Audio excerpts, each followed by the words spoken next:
नमस्कार मंडळी, मी स्वाती उन्नती किचनमध्ये आपलं मनापासून स्वागत करते. आज आपण मस्त असे विदर्भ स्पेशल आणि स्पेशल हिवाळ्यामध्ये बनवले जाणारे तुरीच्या दाण्याचे कढीगोळे कशी बनवायची ते बघणार आहोत. ही कढीगोळे चवीसाठी एकदम उत्तम असे लागतात. त्याचबरोबर हे बनवताना मी काही छोटे छोटे टिप्स सांगितलेल्या आहेत. त्याचबरोबर तुमची जर कढी नेहमी फुटत असेल तर ती फुटू नये यासाठी एक विशेष पद्धत वापरली आहे. आणि त्याचबरोबर चवीला छान अशी चविष्ट कढी होण्यासाठी खूप छान अशी ट्रिक सांगितलेली आहे. त्यासाठी व्हिडिओ शेवटपर्यंत नक्की बघा. चला तर मग कढीगोळे बनवायला सुरुवात करूया. कढीगोळे बनवण्यासाठी मी 2 वाटे हिरवे ओले तुरीचे दाणे घेतलेले आहे. त्यानंतर यामध्ये 10 ते 12 लसणाच्या पाकळ्या टाकून घ्यायच्या आहे. त्याचबरोबर कढीगोळ्याला तिखटपणा आणण्यासाठी 5 ते 6 हिरव्या मिरच्या घेतलेल्या आहे आणि त्याचबरोबर कढीपत्तासुद्धा टाकून घ्यायचा आहे. आता जिरं घेतलेलं आहे पाव चमचा. आता हे छान असं आपण मिक्सरला किंवा पाट्याला जाडसर असंच वाटून घ्यायचं आहे. तुम्ही बघू शकता किती जाडसर असंच वाटून घेतलं, एकदम बारीक आपल्याला पेस्ट करायची नाही. आता हे जाडसर वाटलेलं वाटण घ्यायचं आणि त्यामध्ये आपण मसाले टाकून घेणार आहोत. आता यामध्ये थोडीशी चिमूटभर हळद टाकून घ्यायची आहे. त्याचबरोबर लाल तिखट आम्ही मिरची सुरुवातीला वापरलेली आहे. त्यानंतर चवीपुरतं मीठ. आता गोळ्याला बाइंडिंग येण्यासाठी मी 2 चमचे बेसन पीठ घेतलेलं आहे. हे बेसन पीठ मी तुरीच्या दाण्याचं घेतलेलं आहे. तुम्ही जर चण्याचं बेसन वापरत असाल तर चण्याचं बेसनसुद्धा टाकलं तरी चालते. त्यानंतर चव येण्यासाठी मी थोडीशी बारीक चिरलेली हिरवीगार कोथिंबीर टाकून घेणार आहे आणि थोडंसं चम्मचभर तेल टाकून घेणार आहे. आता हे छान असं व्यवस्थित आपल्याला मिक्स करून घ्यायचं आहे, जेणेकरून सर्व मसाले या दाण्यांच्या पेस्टला लागेल. ही दाण्याची पेस्ट मी एकदम बारीक अशी केलेली नाही, थोडीशी जाडसर अशीच वाटून घेतलेली आहे. त्याचबरोबर ही मी पाट्यावर वाटून घेतली आहे, त्यामुळे याची चवसुद्धा अगदी उत्तम अशी लागते. आता याचे छान असे आपण लिंबाच्या आकाराचे गोळे तयार करून घेऊया. हे गोळे तुम्ही मोठेसुद्धा करू शकता किंवा लिंबाच्या आकाराचे केले तरीही चालेल. आता या वाटणापासून मी साधारण 14 ते 15 गोळे तयार होणार आहे. साधारण 5 ते 6 लोक आरामात खाऊ शकतील अशी ही भाजी तयार होणार आहे. आता मी फोडणीसाठी ताक घेतलेलं आहे. हे साधारण अर्धा लिटर ताक आहे. तुम्ही जर जास्त कढीगोळे करत असाल तर जास्त ताक घेतलं तरी चालेल. आता तुमची कढी नेहमी फुटत असेल तर या कढीमध्ये आपण 2 चमचे बेसन घेणार आहे. मी हे चण्याच्या डाळीचं बेसन घेतलेलं आहे. त्याचबरोबर त्यामध्ये चवीनुसार मीठ टाकून घ्यायचं आहे. त्यानंतर एकदम चिमूटभर हळद. मी हळद एकदम चिमूटभर फक्त रंग येण्यासाठी वापरते आहे. आता छान असं रवीच्या साहाय्याने हे ताक घुसळून घ्यायचं आहे. ताक कितपत आंबट आहे त्यानुसार तुम्ही यामध्ये बेसन पीठ टाकून घेऊ शकता. आता आपण कढीला फोडणी देऊन घेणार आहोत. त्यासाठी मी गॅसवर एक पातेलं घेतलं आहे. सहसा पातेलं थोडंसं मोठंच वापरायचं आहे. आता पातेल्यामध्ये फक्त 2 चम्मच तेल टाकून झालं की त्यामध्ये पाव चमचा मोहरी, पाव चमचा जिरं आणि 10 ते 12 मेथीचे दाणे यामध्ये टाकून घ्यायचे आहे. आता हे छान असे तडतडायला लागलं की त्यामध्ये बारीक चिरलेला लसूण टाकायचा आहे. त्यानंतर 2 हिरव्या मिरच्या मी उभ्या चिरून घेतल्या होत्या आणि हा कढीपत्ताचे पानं आपल्याला या पद्धतीने गुंडाळून टाकायचे आहे, जेणेकरून कढी पिताना ती आपल्या तोंडामध्ये येणार नाही. आता आपल्याला कढीला फोडणी देऊन घ्यायची आहे. त्यासाठी मी एका हातामध्ये पातेलं घेतलेलं आहे ताकाचं आणि दुसऱ्या हातामध्ये प्लेट घेतलेली आहे. यामुळे आपल्या कढीला एकदम झणझणीत अशी फोडणी बसते.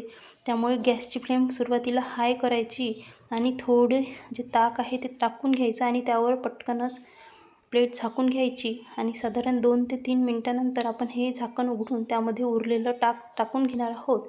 आणि त्याचबरोबर कढीला आणखी थोडं पाणी लागेल.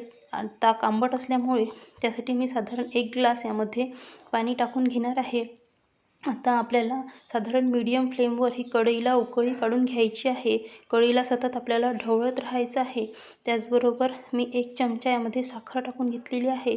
कढी आंबट गोड होण्यासाठी मी हे साखर यामध्ये टाकून घेतली होती. एकदम छान अशी चव या कढीला येते. आता तुम्ही बघू शकता कढीला छान अशी फोडणी बसली होती आणि उकळीसुद्धा व्यवस्थित आलेली आहे. उकळी छान अशी आल्यानंतरच आपल्याला यामध्ये गोळे टाकून घ्यायचे आहे. तुम्ही जर उकळी छान येऊ दिली नाही तर गोळे फुटण्याची शक्यता असते. त्यामुळे छान अशी उकळी आल्यानंतरच या कढीमध्ये आपल्याला हे गोळे टाकून घ्यायचे आहे. माझ्या कढीला छान अशी उकळी आलेली आहे. तुम्ही बघू शकता. आपल्याला सतत अशी ही कढी ढवळत राहायची आहे, जेणेकरून तू जाणार नाही. सुरुवातीला ही कढी जरी पातळ वाटत असली तरी गोळे टाकल्यानंतर ती आणखी घट्ट होणार आहे. त्यामुळे आपण थोडं पातळच ताक ठेवलं तरी चालेल. साधारण अर्धा लिटर ताकासाठी मी पाव लिटर पाणी यामध्ये टाकून घेतलेलं आहे. ताक कितपत आंबट आहे यानुसार त्यामध्ये आपल्याला पाणी टाकून घ्यायचं आहे. आता छान अशी उकळी आलेली आहे. आता ही उकळी आपल्याला फोडून घ्यायची आहे. तुम्ही बघू शकता माझी कढी अजिबात फुटलेली नाही. त्यामुळे या पद्धतीने तुम्ही कढी छान अशी फोडणी देऊन घेऊ शकता. आणि ही जी मी पद्धत सांगितली आहे फोडणी देण्याची, ती पद्धत एकदम उत्तम आहे. त्यामुळे आपली कढी छान अशी चवीची होते. आता गॅसची फ्लेम आपल्याला मंद करून घ्यायची आहे आणि जे आपण गोळे तयार करून घेतले होते ते गोळे यामध्ये टाकून घ्यायचे आहे. छान अशी कढीला उकळी आल्यानंतरच यामध्ये आपल्याला हे गोळे टाकून घ्यायचे आहे. तुम्ही जर कढीला फोडणी न येऊ देता कढीला उकळी न येऊ देता यामध्ये गोळे टाकले तर आपली कढीमध्ये ते गोळे विरघळण्याची शक्यता असते. त्यामुळे आपली कढी गोळी न होता आमटी तयार होण्याची शक्यता असते. त्यामुळे कढीला छान अशी उकळी आल्यानंतरच यामध्ये गोळे टाकून घ्यायचे आहे आणि साधारण 5 ते 7 मिनटं असेच आपल्याला गोळे यामध्ये ठेवून द्यायचे आहे.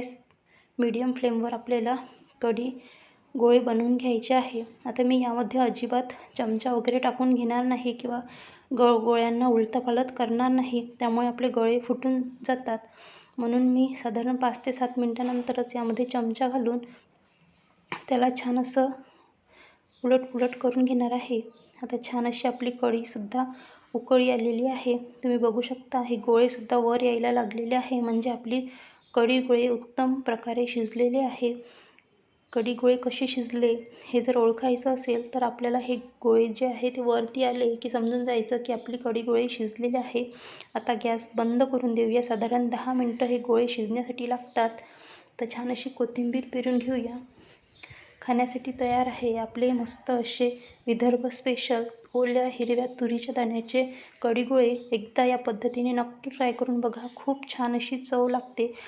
हे आपण भाकरीबरोबर, पोळीबरोबर खाऊ शकता. भाकरीबरोबर एकदम उत्तम असे लागतात. माझ्या चॅनलवर जर नवीन असाल तर चॅनलला सबस्क्राईब करायला विसरू नका. त्याचबरोबर व्हिडिओ आवडल्यास नक्की लाईक करा आणि आपल्या जवळच्या मित्रांना शेअर करा. त्याचबरोबर रेसिपी कशी वाटली हे कमेंट बॉक्समध्ये नक्की कळवा. चला तर मग भेटूया अशाच एका नवीन रेसिपीसोबत. ही रेसिपी एकदम नक्की ट्राय करून बघा.